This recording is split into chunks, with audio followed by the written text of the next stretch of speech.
네, 반갑습니다. 저는 박주영이라고 합니다. 소프라노라는 말을 하기에는 저도 너무 오래돼가지고 이제 굉장히 일반인이거든요. 그래서 일반인으로서 좀 올라오긴 했는데 찬양을 한다기보다는 저의 이런 고백을 통해서 하나님이 한 사람의 삶을 어떻게 하나님이 주신 사명대로 끌고 가시는지 그 은혜가 나눠지는 시간이 됐으면 좋겠습니다. 네, 누가복음 3장 4절에 선지자 이사야의 책에 쓴 바 광야에서 외치는 자의 소리가 있어 이르되 너희는 주의 길을 준비하라 그의 오르실 길을 곧게 하라라는 말씀이 있어요. 제가 목회자로 소명을 받았을 때 말씀이에요. 근데 저는 사실 간증이라는 거를 할 만큼 아직 어떤 삶의 깊은 연륜이 있지는 않고, 그렇다고 어떤 삶의 풍파가 막 되게 많고 이러지는 않아서 저의 이 간증은 사실 작은 삶의 부분인데, 그리고 어떻게 보면 출발인데, 이 출발을 하기까지의 이 하나님의 그 인도하심이, 그리고 저에게 그 소리라는 그 비전을 주실 때 저를 어떻게 소리로 만들어 가시는지 그게 잘 나타났으면 좋겠고, 가장 중요한 게 저희 자녀 셋째 아이가 이름이 재한데 그 아이에 대한 이야기를 나눌 거예요. 그래서 그 전에 저에 대한 이야기를 조금 하고, 제가 사실 지금 되게 떨고 있거든요. 되게 안 보이시겠지만 되게 떨고 있어요. 저 원래 무대에서 안 떨거든요. 근데 굉장히 떨리네요 오늘. 그래서 너무 오랜만이기도 하고, 그리고 들어왔는데 이 버그마트 이 찬양 전체가 저한테는 굉장히 압도적이었어요. 찬양 선포와 이런 모든 그 악기의 하나됨이 저한테 굉장히 울림이 있었고, 이곳에서 선포되는 작은 이 간증이 정말 함께 어우러져서 하나님만 영광 가셨으면 좋겠다라는 생각을 하게 됐습니다. 저는 어릴 때 저희 아버지께서 재가정을 하셨어요. 그래서 두 분 다 너무 바쁘셨고, 그래서 저는 사실 외동딸이었어요. 10년 동안. 동생이 9살 아래거든요. 그래서 외동딸이어서 좀 심심했어요. 외롭고. 또 주변 환경은 저희 집은 넉넉하진 않았는데 제가 사는 곳이 너무 강남 8학군인 거예요. 그래서 너무 돈 많고 지위 있는 집안 아이들이 너무 많았어요. 그래서 그 안에서 약간은 늘리는 그런 아이였고, 교회는 저는 너무나 모태신앙이고 믿음의 5대손인데 교회에서 안타깝게도 더글로리 얘기가 나와서 그런데 저는 피해자였어요. 그래서 좀 마음이, 교회라고 하면 어떻게 교회 폭력인가요? 네. 하여튼 이렇게 좀 그렇게 되게 심하게 그런 건 아니었지만 약간 저는 오히려 지역이 다르다는 이유로 좀 많이 따돌림을 당했던 것 같아요. 그러니까 안팎으로 조금 힘들었었는데, 그런데 아빠는 또 엄하세요.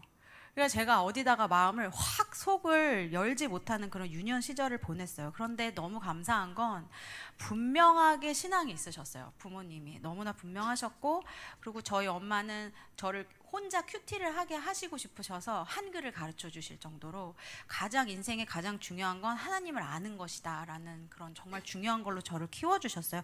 그게 어쩌면, 그리고 부모님은 그 삶을 살아내셨고, 그래서 어쩌면 제가 이 자리에 이렇게 있을 수 있었던 것은 그 어려운 속상하고 뭐 상처도 있고 이런 작은 아이의 이었음에도 불구하고 이 자리에 온 건 그 부모님의 기도와 분명한 신앙이 아니었나 싶어요. 그래서 저는 관계 중심적인 사람이고 MBTI가 ENFP예요. 그 유명한 MFP. 근데 지금은 그렇게 보이진 않아요. 하나님이 정말 많이 다듬어 주셨죠. 예능기가 정말 많은 사람이었고, 어릴 때 피아노 전공도 하고 고등학교 때 성악도 전공하고 그랬지만, 오히려 저는 그 과정 가운데 신앙을 택해 왔거든요. 근데 신앙을 택하면 잘 돼야 되잖아요. 근데 계속 실패를 했어요. 그러니까 더 눌리는 거예요. 사춘기가 그냥 지나간 것 같아요. 그리고 오히려 성악으로 대학을 들어갔더니 제가 다 된 줄 알고 그때부터 이제 방탕의 시간을 걷게 됩니다. 그래서 많은 분들이 고백을 해주신 그 방탕의 많은 모습들이 있잖아요. 저도 말을 꼭 안 해도 이제 아실 거라고 생각을 해요. 정말 목적을 잃은 삶이었고, 어떻게 보면 그 음악하는 사람들의 갖고 있는 그 질투와 그 욕심과 그 경쟁과 이 눈치와 그 속에서, 그리고 또 허영심과 그리고 또 교만만이 물든 그런 대학 시절이었는데, 그래서 졸업을 하니까 별로 남는 게 없는 거예요. 너무 방탕했거든요. 너무 놀았어요. 너무 노니까 남은 게 없어요. 그러니까 졸업을 해도 딱히 뭔가 저한테 남아있는 게 없는 거예요. 그래서 뭐 여전했겠죠. 대학교와 졸업한 이유가 여전한 그런 모습 가운데 제가 아주 끝을 치고 하나님을 완전히 막 거의 모태신앙인데 마치 한 개도 하나님을 모르는 애처럼 행동했던 그 클라이막스의 한 지점에서 제가 꿈을 꿔요. 꿈을 꾸는데 가위에 눌린 거예요. 가위에 눌렸는데 제가 분명히 방문을 닫고 잤거든요. 방문이 열려 있는 거예요. 그리고 누군가 옆에 와서 앉아 있어요. 그러더니 굉장히 기분 나쁜 웃음소리로 이래요. 그러더니 나 너 절대 안 놓칠 거야. 안 놓을 거야. 이러는 거예요. 그래서 정신이 번쩍 들었어요. 그날 제가 들었던 모든 그 주기도문을 외우고 막 주님 외우고 보혈의 피 지조 외치면서 막 나 주시 구원해 달라며 막 이렇게 일어났어요. 그러고서 엄마한테 전화를 했어요. 그때 저희 엄마가 동생 때문에 잠깐 뉴질랜드 가 계실 때였거든요. 전화를 했는데 어머니가 제가 엄마 하는데 주영아 너 무슨 일 있니? 이러시는 거예요. 알고 봤더니 제 기도를 하시는 중에 뭔가 하나님이 하실 것 같은 뭔가 마음이 있으셨나 봐요. 그 타이밍에 딱 제가 그런 꿈을 꿨던 거예요. 제가 그걸 알고 나 지금 하나님이 부르시는구나. 그래서 그 이후로 이제 저의 삶이 완전히 종료가 됐어요. 그 허랑방탕했던 그 삶이. 그리고 이제 여러 가지 우여곡절 끝에 이제 제가 교회를 3번을 옮겼는데 이제 지금 마지막 온누리교회로 청년부에 오게 돼요. 그래서 성악을 전공했으니까 당연히 찬양팀에 들어가잖아요. 사역을 해야 되니까 섬겨야 되니까.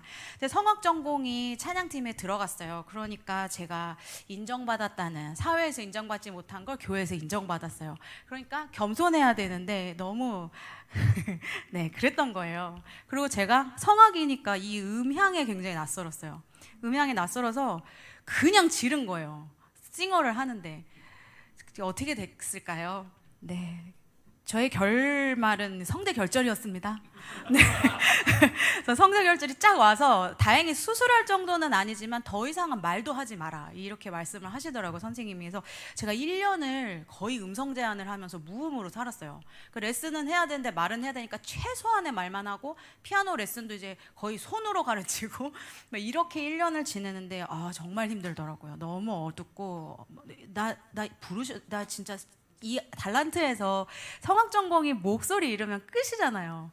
그래서 난 더 이상 이제 뭐가 할 게 없구나 그랬는데 어느 날 이제 울면서 제가 배운 건 큐티니까 큐티 앞으로 나갔어요. 나갔는데 그때 큐티가 누가복음이었거든요. 그때 이 누가복음 3장 4절 선지자 이사야의 그 광야에 외치는 자의 소리가 딱 말씀에 오더니 제 마음에 굉장한 감동이 있었어요. 그러면 나 소리로 어떤 뭔가를 하나님이 쓰시려나?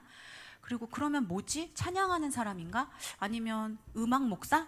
아니면 그냥 목사? 막 혼자 이런 거예요. 아무도 목사님 하란 얘기 안 했는데 그래서 난 어떻게 해야 되지? 그랬는데 정말 신기한 게 그 말씀을 부르심으로 받은 뒤로 그냥 길이 열렸어요. 신학교의 길로 가게끔. 그래서 그러면 이게 만약에 순리대로 열리는 길이라면 나는 사역자로 하나님이 쓰시겠구나. 그래서 이제 신학교를 들어가요. 그리고 거기서 신학교에 들어가서 공부를 태어나서 처음으로 열심히 해요. 너무 행복했어요. 성경을 이렇게 공부하고 하나님이 이렇게 대단하신 분이구나. 물론 신학교에 가서 성경만 공부하지는 않지만 그런 많은 준비 과정이 저한테 너무 감사한 거예요. 과거가 있었잖아요. 근데도 저를 이 자리로 부르신 거에 너무 감사해서 이제 공부를 하는데 또 더 감사한 게 거기서 지금의 배우자 남편을 만나요. 그래서 제가 태어나서 처음으로 실속있다라는 말을 들어요. 그래서 거기서 결혼을 4학년 때 하고 4학년 때 결혼하고 한 달 만에 저희 첫째 아이가 생기고 그리고 4학년 때 또 사역이 시작이 돼요. 그러니까 저는 이제 어떤 마음이 드냐면 진정한 소리로 지금부터 나를 쓰시겠구나라는 어떤 뭔가 부푼 마음이 있었어요. 그런데 혹시 멈춤의 미학이라고 아시나요? 하나님의 정말 진정한 소리가 되어야 했기에 지금 돌아볼 때는 그 멈춤이 이제 여자로서는 이제 육아와 출산과 육아와 이제 그러면서 이제 저의 이 사역을 내려놓고 이제 이런 시간이 있었어요. 근데 그 덕분에 저는 저의 이 깊은 자아하고 대면할 시간이 정말 많아졌고 제가 정말로 하나님 앞에서 보혈로 씻겨내야 할 죄가 너무나 많다는 걸 그때 알았어요. 그래서 첫째를 낳고 3개월 육아휴직 받고 바로 복직을 했는데 제가 죽어라고 달린 거예요. 사명자였잖아요. 저는 소리가 돼야 되잖아요. 열심히 달렸는데 산후조리도 제대로 안 됐는데 막 무거운 거 이구지구 뛰어다니고 사역 다 하고 막 애들 사역이니까 막 월십하고 그러다가 둘째가 또 덜컥 생긴 거예요. 그리고 몸은 제대로 회복이 안 됐는데 둘째가 생겼으니 아 이걸 어떡하나? 그래도 나와서 나는 사역을 계속 해야지. 그랬는데 이제 마음대로 안 됐어요. 이제 만삭이 되고 출산할 때가 돼서 이제 아이의 사역은 내려놓게 됩니다. 그러니까 저한테는 처음으로 침묵의 시간이 부르심 받아서 이제 나는 쓰임 받겠구나라는 확신이 든 이후에 처음으로 멈추는 시간이 된 거예요. 그 멈추는 시간 동안 밀려오는 이 공허함, 마치 무대에서 공연 한참 하고 내려갔을 때 뭔가 되게 공허함이 있잖아요. 그러니까 그런 것처럼 그 공허함이 있더라고요. 버려진 것 같고 외롭고 그랬는데 그때 얼마나 내 사역이 감정적이었고 사람 중심이었는지를 뼈저리게 느꼈어요. 왜냐하면 이 공허함은 정말 하나님의 부르심 속에서는 사실 어색한 단어거든요. 정말 충만했었어야 됐는데 그래서 조리가 안 된 상태에서 둘째를 낳으니까 한 번에 이제 피곤한 것들도 터져서 살짝 안면마비가 와요. 그래서 그때 이제 막 우울감도 너무 깊어지고 어쩌면 우울증이었을 것 같다는 생각이 들어요. 산후 우울증이라는 게 그때 오지 않았나. 그때 제가 또 배운 게 있잖아요. 말씀 앞에 또 앉았어요. 그 참 배운 게 정말 중요한 게 여태까지는 하나님 없는 삶을 살았지만 그래도 부모님의 이 인도하심으로 배워왔던 그 신앙 훈련이 그런 어려움에 닥칠 때 본능적으로 습관적으로 가더라고요. 그래서 그때도 이제 말씀 앞에 앉았어요. 앉아서 창세기부터 차근차근 읽었는데 모세의 이야기에서 멈춘 거예요. 하나님과 친구와 대화하듯이 대면하여 대화하였더라라는 단어가 문장이 나와요. 너무 부러운 거예요. 정말 너무 부럽더라고요. 나도 하나님하고 그렇게 정말 친해서 얘기 좀 나누고 싶고 사람들 앞에서 내가 만약에 억울한 일을 당했을 때 하나님이 모세를 대변해 주시잖아요. 나도 정말 저랬으면 좋겠다. 하나님 저 정말 그렇게 하나님하고 친하게 지내고 싶어요 라고 정말 기도를 했는데 엉뚱하게 그날 기도하다가 하나님의 임재를 경험을 했어요. 그때 기도 가운데 진짜 죄에 완전히 그런 단어 있죠. 완전히 까발려졌다. 완전히 낱낱이 드러내시는데 정신을 못 차리겠더라고요. 그리고 그 압도감에 그 하나님의 임재의 압도감에 제가 완전히 압도가 돼서 고개를 못 들고 바닥에서 벌벌벌 떨었어요. 울면서. 그때 이제 제가 알았던 죄, 그리고 알고 지었던 죄, 모르고 지었던 죄, 그리고 아직까지도 눈치채지 못했던 제 안에 깊은 죄가 그때 완전히 다 나왔어요. 정말 많이 울었고 지금 이 시간 하나님이 나를 죽여도 나는 할 말이 없구나. 그래서 그리고서는 바울의 그 고백이 툭 튀어나와서 하나님 제가 죄인 중에 괴수입니다. 저를 정말로 살려주신다면 제가 하나님 뜻대로 살겠습니다. 그 고백이 나왔어요. 이 얘기를 제가 남편하고 나눴는데 며칠 후에 저한테 유기성 목사님이 우리 교회 오신대. 영성일기가 그때 한참 이제 유기성 목사님께서 이제 인도해 주셨을 때였거든요. 그래서 온누리교회 목회자 3호 대상으로 세미나를 해주신대. 근데 여보가 지금 이 하나님과 동행하기를 원하니까 한번 가봐라. 우리 가보자. 그래서 갔어요. 거기서 목사님이 해주시는 말씀이 제가 지금 말씀으로 인도받았던 모든 것들을 다 얘기해 주시는 거예요. 그리고 영성일기를 썼거든요. 영성일기 쓰고서 저는 완전히 달라졌어요. 완전히 달라지고 그런데 또 그렇다고 제가 완전히 달라져서 죄가 완전히 깨끗해져서 새 사람이 돼서 하나님 기뻐하신 삶만 살면 너무 좋은데 이게 죄라는 게 참 습관도 무섭고 이 죄의 습성이 참 무섭더라고요. 저도 모르게 나오는 것들이 있어요. 버릇이. 그게 이제 어디서 드러나냐면 남편하고의 관계, 아이들한테 하는 나의 태도, 그리고 내 방어기제, 그리고 이런 뭐 어떤 어렸을 때 상처에 대한 이런 모습들, 그게 막 관계에서 나오는 거예요. 근데 그때 또 하나님이 어디로 인도해 주셨냐면 두란노 바이블 칼리지로 인도를 해주셔서 제가 상담 수업을 들었어요. 기독교 상담. 기독교 상담에서 가족 상담 뭐 이런 거 들으면서 하나님이 마치 곁에서 구체적으로 삶의 내 모습을 실제적으로 하나씩 네가 그런 모습을 보였었던 건 너의 어렸을 때 이런 아픔이 있었기 때문이야. 그리고 네가 이렇게 분노를 했었던 건 너의 어렸을 때 이런 모습이 있었기 때문이야. 하나하나를 정말 동행하면서 기경해 주시는 시간을 가졌어요. 그래서 그렇게 저라는 이 박주영이라는 사람의 인격과 영성이 하나님 앞에서 다듬어져 가는 딱 그때 예상치 못하게 셋째가 찾아왔어요. 정말 예상치 못했어요. 왜냐면 조심했거든요. 둘이면 난 됐다. 그리고 조심했는데 올 나이는 올 건가 봐요. 그래서 하나님이 이 아이를 보내주셨어요. 와, 근데 제 아이의 이야기는 지금까지의 제 고난? 어떻게 보면 고통? 아니면 이런 시험? 이런 거는 제 욕심이나 교만이나 어떤 죄의 결과가 많아서 죄의 결과들이 많아서 생겼던 많은 일들이었다면, 이 셋째 아이와의 저의 기억은 이제껏 받아왔던 제가 이 신앙 훈련들이 있었잖아요. 본능적으로 했었던 거 아니면 습관적으로 했었던 거, 그 신앙 훈련이 이론에서 실제로 테스트 되어지는 진짜 믿음의 시험대 위에 올라가는 그런 이야기였어요. 저는 어릴 때 하나님이 그냥 진짜 그냥 정말 하나님한테 했던 세 가지가 있어요. 절대 하나님 저는 이것만은 싫어요 라고 했던 게 목사 사모, 그리고 사역자, 그리고 한 가지가 저도 모르게 가지고 있었던 게, 만약에 내가 아이를 낳으면 장애가 있으면 나는 못 키울 것 같아. 그 두려움이 있었거든요. 그래서 그 딱 세 개만, 요것만 빼고는 다 할 수 있어요. 근데 이제 사역자 시키셨죠? 또 남편이 목사네요. 그래서 사모도 됐네요. 그냥 하나가 남은 거예요. 자, 설마 그러진 않으시겠지, 이런 두려움이 있었어요. 그런데 제가 청년 시절에 다이어트를 엄청 많이 했었어요. 대학교 때. 왜냐면 제가 맨날 들었던 소리가 얼굴은 예쁜 주영아였거든요. 얼마나 속상했는지. 얼굴은 예쁜이에요. 얼굴은. 그게 예쁘다 소린 건지 아니면 뭔지를 잘 모르겠는 거예요. 그래서 굉장히 그게 비참하고 상처였는데, 그래서 제가 그게 화가 나서 급하게 다이어트를 한 번에 25kg를 뺐어요. 여기서 놀라시다니. 네, 그래서 너무 다이어트를 심하게 하면 이제 후유증으로 뭐가 오냐면 신장 결석이 온대요. 저는 몰랐어요. 그래서 신장 결석을 한번 알았었어요. 그래서 급하게 다이어트 받지 마세요. 네, 재발 가능성이 근데 높다고 했는데 결혼할 때까지는 이게 재발을 안 했었어요. 그런데 임신을 하니까 이게 순환이 안 되잖아요. 그러니까 수분도 적어지고, 그러니까 첫째 때 결석이 재발하고 둘째 때 결석이 재발을 했어요. 근데 그때 정말 감사한 거는 정말 순산을 했고, 첫째 둘째가 또 발달도 정말 너무 잘 이루고 잘 태어나서 너무 잘 커져서, 셋째 때는 당연히 그래도 그게 오더라도 괜찮게 낫겠지 이렇게 생각을 하고 이제 또 재발을 했을 때 별로 두렵지는 않았었어요. 근데 이게 증상이 심하지는 않은데 계속 가는 거예요. 왔다가 또 왔다가 나서 또 왔다가 계속해서 병원을 밥 먹듯이 드나들었어요. 입퇴원을 정말 자주 했는데, 그리고 또 이제 병원에서 뭐라 그랬냐면 자궁이 조금 경부가 짧아져 있대요. 4개월 때 벌써.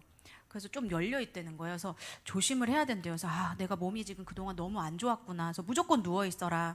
그래서 무조건 누워 있는데 이게 안 되잖아요. 애가 둘인데. 그래서 기본적으로 챙겨야 되는 게 있으니까 이제 배는 나오고 있는데 애들은 봐줘야 되고 그러고 있었는데, 쉬지를 못하니까 또 다시 힘들고 또 다시 터지고 이런 일을 반복을 했는데요. 그때 기형아 검사를 했거든요. 근데 기형아 검사를 이상이 있다고 2차까지 가라는 거예요. 2차까지 가서 다운 증후군 위험도가 굉장히 높아졌다고. 그래서 2차 결과를 기다리는 동안 제가 정말 무서웠어요.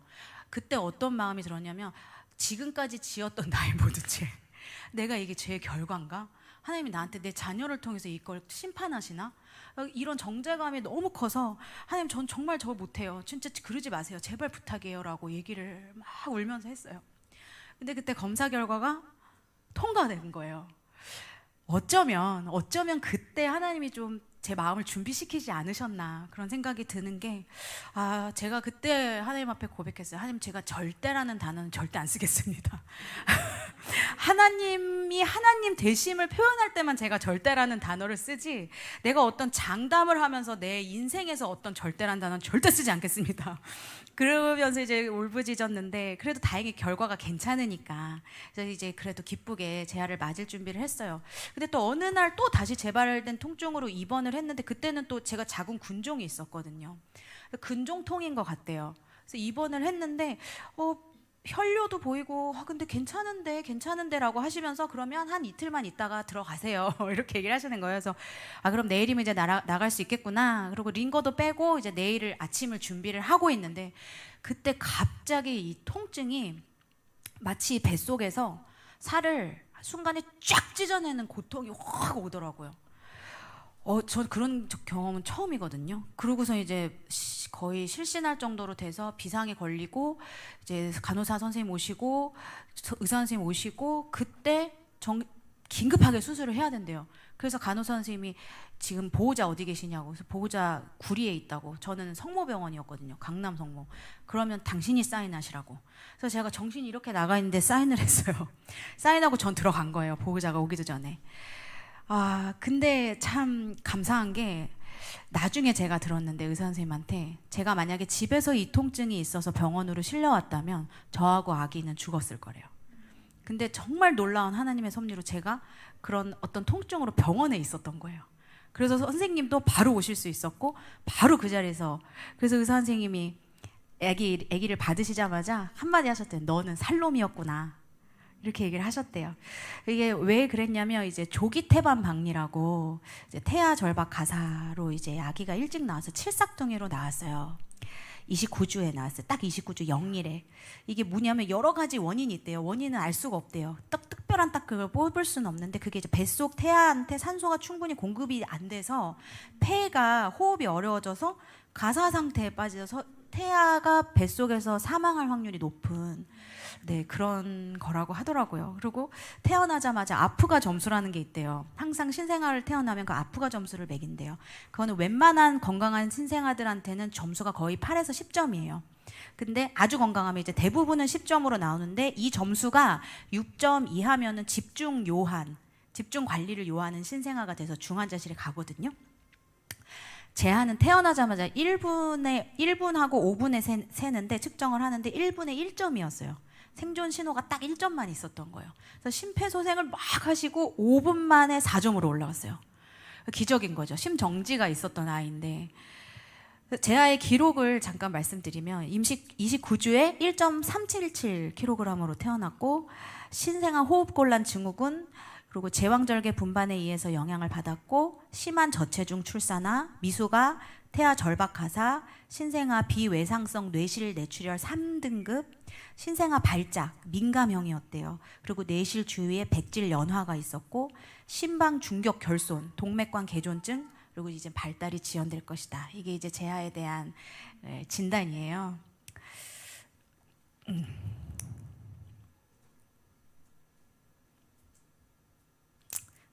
죄송합니다. 안 울 수 있을 줄 알았는데 제가 이게 재아의 이런 걸 이야기하는 이유는 사실 이보다 더 심각하고 무거운 증상의 아이들이 너무 많아요. 그래서 제가 사실 명함을 내밀 정도는 아닌데 그런데 이 상태에서 지금까지 이제 3돌 지났거든요. 지금까지 키워내신 하나님의 은혜가 있어서 제가 이걸 이야기하면서 그 처음 상태를 기억해 두려고 이렇게 공개적으로 이야기하면서 그래서 그때 저는 이제 마취가 풀리는 상황이었고 그리고 너무 충격을 받으니까 이게 삶이 너무 충격받으면 아무 생각이 안 나더라고요. 멍하고 이렇게 있었어요. 그때 이제 증명이 된 거예요. 그때 그동안 다져왔던 내 신앙훈련이 습관같이 튀어나온다는 걸 그때 이제 알아서 제가 그 마취가 안 깨있는 그 상태에서 본능적으로 큐티 책을 펼쳤어요. 누워서. 본능적으로 펼쳤을 때 그때 큐티가 뭐였냐면 요한계시록 5장에 향이 가득한 금대접이 나와요. 그게 이 향은 성도의 기도들이라 이렇게 얘기가 나오거든요. 근데 그게 어떻게 되냐면 8장에서 하나님이 7째 봉인을 여는 재료로 쓰세요. 성도의 기도와 함께 천사의 손으로부터 하나님 앞으로 올라가는지라 향로를 쏟음에 이러면서 이제 7째 봉인이 열리거든요.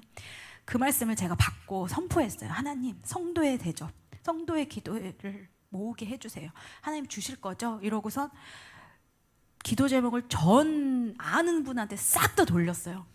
그때부터 급하게 모인 거예요. 기도가 급하게 모였어요.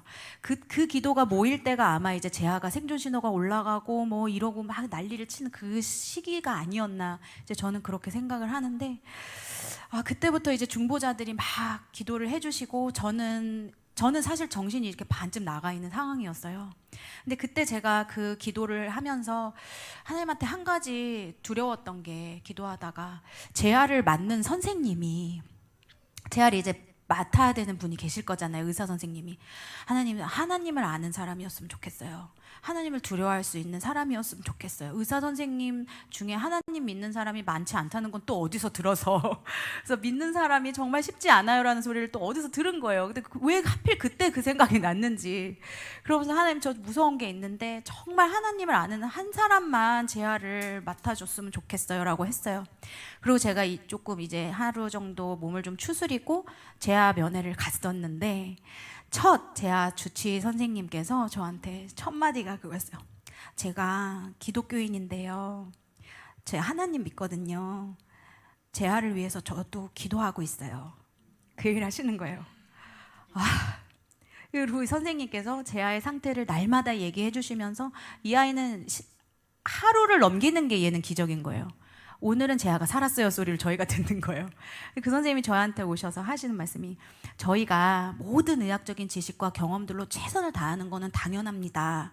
그런데 분명히 또 그렇게 계속 재아를 돌볼 거지만 제가 정말 고백하건대 생명의 주관자는 하나님이신 것 같아요. 이러시는 거예요.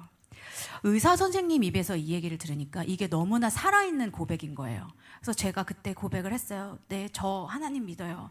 정말 감사합니다. 기도해 주신다는 말씀이 제일 감사해요. 그런데 또 거기 신생아 중환자실은 선생님이 자주 바뀌시더라고요. 두 번째 선생님이 오셨어요. 근데 두 번째 선생님도 기독교신 거예요. 그래서 저희가 이제 성모병원인데 거기서 그 신생아 쪽 선생님들 중에 교회를 다니시는 선생님이 딱 두 분이시래요. 그 딱 두 분이 제일 친하신 거예요. 근데 그 두 분이 재활을 맡으신 거예요. 그래서 재활을 가장 심각하고 위중할 때 그 두 분께서 같이 기도해 주시면서 물심양면으로 돌봐주세요. 하나님 정말 틀림이 없으신다. 이 기도를 다 들으시는구나. 저는 이제 산후조리원으로 갔죠. 첫째, 둘째는 산후 우울증이 조금 있었잖아요. 우울증이 웬 말이에요. 우울증 올 새가 없는 거예요.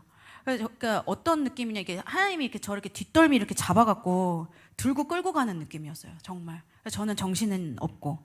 그래서 2주 동안 저는 혼자 들어간 거예요. 산후조리원을. 그러니까 앞에 산후조리원 보시면 앞에 신생아 가운데 이제 신생아 침대 쫙 놔지잖아요. 근데 변재아 아기, 박주영 아기 침대만 딱 비어 있는 거예요. 와, 그 마음이 정말 너무 이상하더라고요. 그래서 그때 이제 수유 시간에는 혼자 방에 있고 다른 엄마들 수유할 동안에 저는 이제 아기가 못 봐니까 유선염 오고 막 전몸살 오고 그거 계속 마사지 받으면서 막 울고, 그래서 방에 들어오면 저는 이제 혼자 덩그러니 앉아서 아기를 못 데리고 오니까 그때 이제 TV로 이제 CGN TV 틀어놓고 계속 찬양 흐르게 만들어 놓고 말씀은 계속 보고, 출산하자마자 책을 읽으면 안 된대요. 눈이 안 좋아진대요. 그래서 그냥 말씀 듣고 있고 계속 그냥 눈물은 나고, 근데 어떻게든 기도하고 찬양 속에 저를 좀 말씀 속에 좀 던진 것 같아요. 던져놓은 것 같아요. 하나님만 하신 거죠. 그리고 또 매일 면회를 가야 되잖아요. 근데 제가 못 가니까 남편이 매일 갔어요. 교회가 그렇게 정신이 없는데도 매일 가서 면회도 사실 자유예요. 하루 이틀 좀 빼먹어도 되는데 의사 선생님이 그 말씀 하시더라고요. 아기가 알아요, 엄마 아빠가 오는지. 그 얘기를 하니까 아빠가, 엄마는 못 가니까 자기라도 가야겠다는 거예요. 그래서 매일 갔어요. 매일 가서 듣는 소리가 희망적인 소리는 항상 없어요. 언제나 절망이에요. 어쩌면 오늘이 고빌지도 모릅니다. 오늘 뭐 산소 포화도가 너무나 낮았습니다.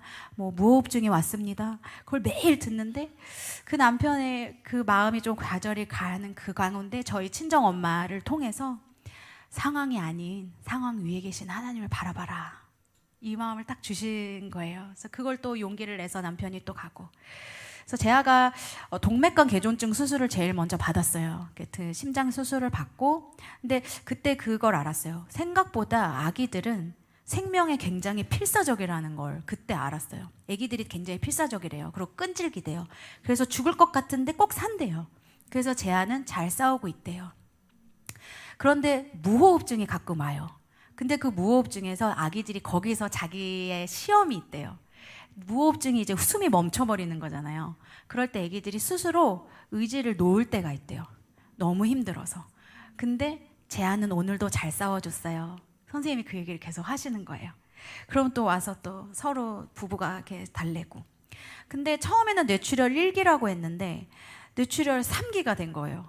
3기가 됐는데 이것도 참 저희가 고백할 수밖에 없는 게 그 의사 선생님이 뭐라 그러셨냐면 손해의 가장 안쪽 끝에 현대 의료 기술로는 절대 들어갈 수 없는 그 자리에 뇌출혈이 됐다는 거예요. 고칠 수가 없어. 수술을 할 수가 없는 거예요. 계속 의사 선생님 무슨 말씀을 하시냐면 지켜보십시다. 지켜볼 수밖에 없습니다. 그리고 할 수 있는 최대한의 모든 조치는 다 하겠습니다. 저희는 어떻게 해요? 바라볼 게 하나님밖에 없네. 정말 생명의 주관자는 하나님밖에 없구나. 바라볼 게 하나님밖에 없구나. 계속 붙들고 있고. 그래서 이제 이 아이가 수두증이 와요. 뇌출혈이 있으니까 수두증이 왔는데, 수두증이 이제 머리에 물이 차는 거거든요. 수두증이 와서 이제 션트 수술까지 해야 된다. 션트가 이제 뭐 여기서부터 이렇게 뚫어서 이 배액을 원활하게 하는 수술이래요. 션트 수술을 해야 되는데 선생님께서 마지막에 그 검사를 몇 번을 하는데 마지막에 근데 조금 지켜봅시다. 조금만 더 지켜봅시다. 이러시는 거예요. 그러고 그 중간 동안 배액관 시술을 4번을 해요. 그 배액관 시술이라는 건 뭐냐면 이 물을 빼줘야 돼요. 머리가 너무 이제 커지고 잘못되니까 뇌를 압박을 하니까 배액을 여기다가 꽂아서 관을 꽂아서 이제 빼는 건데 이 물의 색깔이 되게 중요하대요.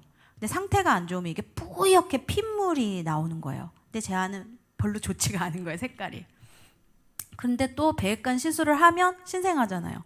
1차, 4차 때는 감염까지 일었어요. 열도 나고 항생제 투여도 엄청 하고 근데 그 시간을 또 치나요. 선생님들이 신기한 게 제 아는 하나씩 넘어가요.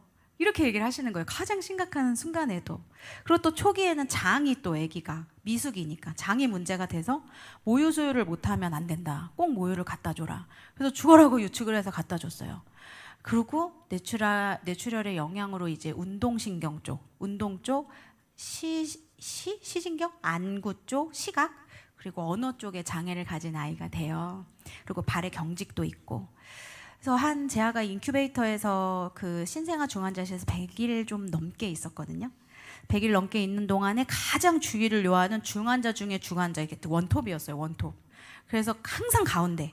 누구가 봐도 절대 놓치지 않게끔 딱 가운데 있었고, 나오기 불과 며칠 전에 구석으로 갔어요. 졸업하기 며칠 전에. 그래서 거기서 100일 잔치하고 선생님들이 다 100일 잔치 막 박수 쳐주시고 그랬는데 제가 너무 보고 싶잖아요. 근데 같이 매일을 못 갔어요. 그래서 남편을 통해서 매일 제가 큐티를 하면서 주시는 하나님이 제 아이에게 들려주시고자 하시는 마음을 적어서 남편한테 전해주면 남편은 그걸 들고 가가지고 제한테 읽어주고 자기는 찬양 불러주고 계속 그랬어요. 인큐베이터 앞에 놓고. 손도 못 잡아요, 감염 때문에. 그때 그 일기를 하나 소개시켜 드릴게요. 재아야, 하루 동안 너무 잘 있어줘서 고마워. 재아야, 모든 기도하는 분들이 재아 씩씩하다고 칭찬해 주셨어. 그리고 재아로 인해 하나님이 살아계심을 고백하고 계셔. 너는 지금 하나님을 증거하고 있단다. 우리 재아가 회복되는 이 과정이 재아도 영육간에 깨끗해져 가고 많은 사람들이 하나님을 찬양하고 있네. 재아야, 우리는 끝까지 믿음으로 승리해서 예수님과 함께 왕노릇할 거래. 믿음으로 고난을 이겨낸 사람들에게 하나님은 예수님과 함께하는 권세를 주시고 승리를 주신대.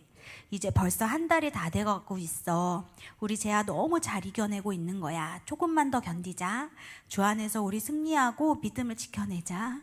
엄마가 꼭 안아주는 그날 같이 예수님과 승리의 기쁨을 맛보자. 이제 이렇게 매일 말씀에 관련된 이 일기를 계속 보내줬어요.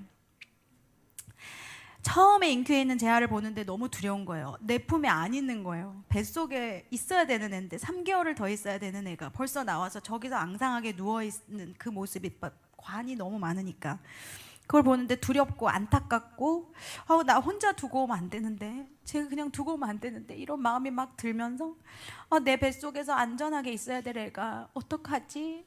저렇게 차가운 곳에 있다니 어떡하지? 이런 마음이 드는데 그때 하나님이 저를 한번 딱 만지시더라고요. 하나님이 맞아, 너의 뱃속이 제일 안전해. 그래서 내가 너의 뱃속을 통해서, 배를 통해서 아이를 주었어. 그런데 지금은 어미 품보다 내 품이 더 안전하다. 그러시는 거예요. 자, 어미 품보다 안전한 하나님 품에 있구나. 걱정 마라. 그때 제가 들었던 찬양이 요게벳의 노래예요. 제가 요게벳이 된 거예요. 인큐베이터가 갈대상자가 되고 그걸 물에 떠보내는 그때 그 요괴벳의 마음이 어땠을까? 지금 재하의 상태는 뇌병변 중증 장애 진단을 받았어요. 그래서 이제 복지 카드 받고 여러 가지 장애 혜택을 받아야 되는 상황이고, 이제 언어 지연이 있고 이제 발달 장애가 일어났고요. 발목이 많이 꺾여 있어요. 이제는 일어날 나이여가지고 본인은 이제 인간의 본능이 서는 거잖아요. 이제 자기는 너무 서고 싶어 하는데, 얘는 이제 체간 근육과 고관절, 허벅지, 엉덩이 이 힘이 그 같은 병변이 있는 아이들 중에서도 가장 힘이 없대요. 근데 또 그렇다고 근육이 생기는 속도도 가장 느리대요. 그러니까 발목은 계속 이 관절이 이렇게 옆으로 휘어져 버리는 거예요. 그래서 어떻게든지 일어서고는 싶어 하는데 이제 발목은 무너지는 상태고, 그렇지만 이제 보조기를 끼고 훈련을 받고 있고, 그러니까 말은 잘해요. 말은 잘하는데 좀 어눌해요. 그리고 빨리빨리를 잘 못하기는 해요. 그리고 이제 내사시 수술을 한번 받았는데 앞으로도 또 받을 수도 있고, 그리고 이 아이가 이제 언어 쪽이 장애가 있다 보니까 이 구강이 약간 좀 떨어지나 봐요. 그래서 침을 또 질질질질 흘리고 있어요. 근데 너무나 밝고 잘 웃어요. 아까 사진 보셨나요? 혹시 재하를 소개시켜 드렸는데, 그렇게 아이가 피덩이 같이 조그맸는데 지금 정말 많이 컸어요. 재하의 이름의 뜻이 있어요. 하나님이 함께 하신다. 그리고 하나님을 바라봐라. 재하를 통해서 하나님이 드러나기를 원한다. 이런 이름의 뜻이 있어요. 뱃속에 찾아온 순간부터 이미 재하는 하나님이 이 땅에 보내신 분명한 소명이 있었어요. 이 아이를 통해서 하나님을 저희가 모든 순간 바라보게 됐고, 중보해 주시는 분들도 모든 순간 하나님만 바라보셨고, 그리고 이 아이를 통해서 하나님을 어떻게 믿어야 되는지 그걸 정말 제대로 경험했고, 그리고 이 아이를 통해서 하나님한테 완전히 내어 맡긴 삶이 얼마나 놀라운 기적의 연속인지 알게 됐어요. 그리고 저한테는 이 아이를 통해서 사람을 바라보는 관점과 상황을 바라보는 관점이 완전히 달라졌어요. 그래서 누군가의 삶을 함부로 판단할 수 없겠더라고요. 함부로 정죄할 수 없고, 그리고 그 사람의 마음이 조금씩 보이기 시작했어요. 그리고 참 감사한 건 감사라는 게 되어지기 시작했어요. 감사는 사실 하나님 믿는 사람이면 당연히 해야 되는 거잖아요. 근데 그게 살다 보면 잘 안 되더라고요. 불평, 불만도 많고, 하나님 안 해주신 것만 자꾸 보이고, 나한테 못 얻어간 것만 있고, 만족하지 못하고, 어떤 이유에서든 어떻게든 만족하지 못하는 걸 찾아서 불평, 불만을 하는데, 이 감사가 저절로 되는 걸 경험을 했어요. 왜냐하면 너무 조그만 거 하나하나가 다 하나님한테 달려있으니까 그거 하나 해주시는 게 그렇게 감사하더라고요. 그리고 모든 순간이 너무 소중해졌어요. 그리고 이 아이 때문에 위에 두 아이가 있잖아요. 지금 11살이고 7살인데 둘이 딸이에요. 큰 탈 없이 저렇게 사랑스럽고 저렇게 건강하고 저렇게 예쁘고 마음씨 예쁘게 자라준 두 딸들이 너무 고맙고 더 소중해진 거예요. 지금이 너무 소중해요. 그리고 남편을 향한 또 사랑도 더 깊어졌어요. 원래 되게 좋아하는데 원래 좋아해요. 네, 그래서 근데 그 사랑도 점점 더 깊어지더라고요. 그 부부의 마음이 하나님 안에서 하나가 되는 게 뭔지를 정말 경험을 해서, 그래서 참 이 하나의 사건이 얼마나 많은 삶에 영향을 끼쳐줬는지 그게 참 너무 소중하고 감사했어요. 그리고 모든 순간이 은혜라는 걸 고백하게 됐어요. 재하의 인큐베이터 때부터 지금까지 모든 회복 과정과 성장 과정을 통해서 저희가 분명히 알게 된 건 숨 쉬는 것조차 하나님의 은혜 없이는 불가능하다는 걸 알게 됐어요. 왜냐하면 그 몸에 중요한 근육이 형성되고 발달되는 과정, 소화를 시켜서 배변까지 원활하게 되는 과정, 엄마 젖을 빠는 힘, 물건을 하나 짚는 거, 손가락 움직임 하나, 보는 거, 말하는 거, 그리고 스스로 앉는 거, 스스로 엉덩이 들고 서는 거, 그리고 입을 열어서 이빨로 이 어금니를 사용해서 이빨을 씹는 거, 그 하나하나까지, 그리고 목으로 넘기는 것까지, 이 사소한 게 사실 저희는 그냥 되는 줄 알았거든요. 아이 둘 키우면서 어이구 이제 돌이 되니까 일어섰네, 뭐 두 돌 되니까 말 잘하네, 뭐 이러고 있었는데, 그게 정말 하나님의 은혜가 아니고서는 이 아이들이 이렇게 건강하게 살 수가 없다는 걸 그때 알았어요. 그리고 모든 가정이 안 될 것 같다 그랬잖아요. 많은 의료진들이 불가능하다고 말씀하셨고 선생님들도 그러셨는데 아까도 말씀드렸다시피 신기하게 제 아는 하나씩 넘어가네요. 소리를 제일 많이 들었어요. 그거 물떠온 하인은 알잖아요. 모르는 사람은 몰라도 물떠온 하인은 아는 거예요. 분명히 하나님의 은혜인 거예요. 하나님의 기적이고. 그래서 저는 제 아가 너무 고마워요. 저한테 와줘서 정말 너무 고마워요. 그래서 제아로 인해서 하나님의 하나님 되심을 귀로만 듣다가 눈으로 보게 됐고, 결코 한치의 타협함 없이 오직 주님만으로 사는 게 세상의 그 어떤 것보다 소중한 가치고, 또 그게 또 축복이라는 걸 알게 됐고, 또 하나님이 한 영혼을 얼마나 귀하게 여기시는지 또 하나님의 마음을 알게 됐고, 그리고 내게 주신 가족과 남편과 아이들이 얼마나 나한테는 큰 복인지, 나같이 보잘것없는 사람에게 그걸 주신 게 얼마나 복인지를 알게 하셨어요. 그래서 소위 믿음의 연륜 있으신 어르신들께서 고난이 축복이다 라고 하시나 봐요. 이보다 더 큰 고난은 사실 좀 무서워요. 여기서 더 큰 게 오면서 주님 전 죽겠습니다 할 텐데, 그런데 분명히 지금까지 3년 동안, 앞으로 많은 일들이 있겠지만 지금 3년 동안 제아의 사건을 통해서 고난이 꼭 고난만은 아니구나, 하나님 앞에서는, 하나님은 고난이 참 작은 부분이고 그걸 통해서 너무나 귀한 더 큰 많은 것들을 주시는구나, 이거를 알게 됐어요. 그리고 이쯤 되면 이제 저의 소리의 사명이 생각이 나잖아요. 소리가 되라는 그 하나님의 부르심, 전 지금 다 멈춰 있거든요. 저의 이 개인적인 사명으로서는. 그리고 제 아이의 상태가 이런지라 이제 사역은 다시 할 생각은 못 하고 있어요. 그리고 제가 원래 목사 안수를 받으려고 했는데 다 통과되고 식만 남았었거든요. 근데 이제 안수식을 남겨놓고 최종적으로 포기를 했어요. 그러면 저의 부르심의 사명은 잘못된 걸까요? 여기까지가 끝인가? 이런 생각을 전 되게 많이 했거든요. 그런데 저를 앞으로 찬양을 계속 하게 하실지, 또 목사님의 길을 걷게 하실지, 안수를 받게 하실지, 아니면 그냥 전도사님으로 사역을 하게 하실지, 어쩌면 그냥 아이의 지금처럼 엄마로서 또 사모로서 있게 하실지는 사실 잘 모르겠어요. 그런데 분명한 거는 제 삶 자체가 강에 외치는 자의 소리가 되어가고 있다는 거예요. 그 주님이 이 과정 동안 제일 큰 의미로 주신 거는 뭐냐면, 그 부르심은 사실 선교잖아요. 하나님의 일을 하기 위해 부르신 거잖아요. 선교가, 그리고 사역이 진짜는 가정 안에 있다? 이 마음을 주시는 거예요. 일부러 하나님의 부르심을 받아서 영혼 구원하기 위해서 땅끝까지 가고 국내외 정말 땅끝까지 가시잖아요. 그것도 너무 소중하고 중요한데, 정말 중요한 건 가정 안에 다 세팅해놨다, 이 마음을 주시는 거예요. 아이들 가서 해야 되는데, 아이들 성장 과정, 모든 과정을 이미 내 안에 다 주셨는데 그 성장 과정 하나하나를 온전히 주님을 만날 수 있게 돕는 거, 그게 무엇보다 하나님이 소중하게 여기시는 선교라는 거를 이 과정을 통해서 알게 됐어요.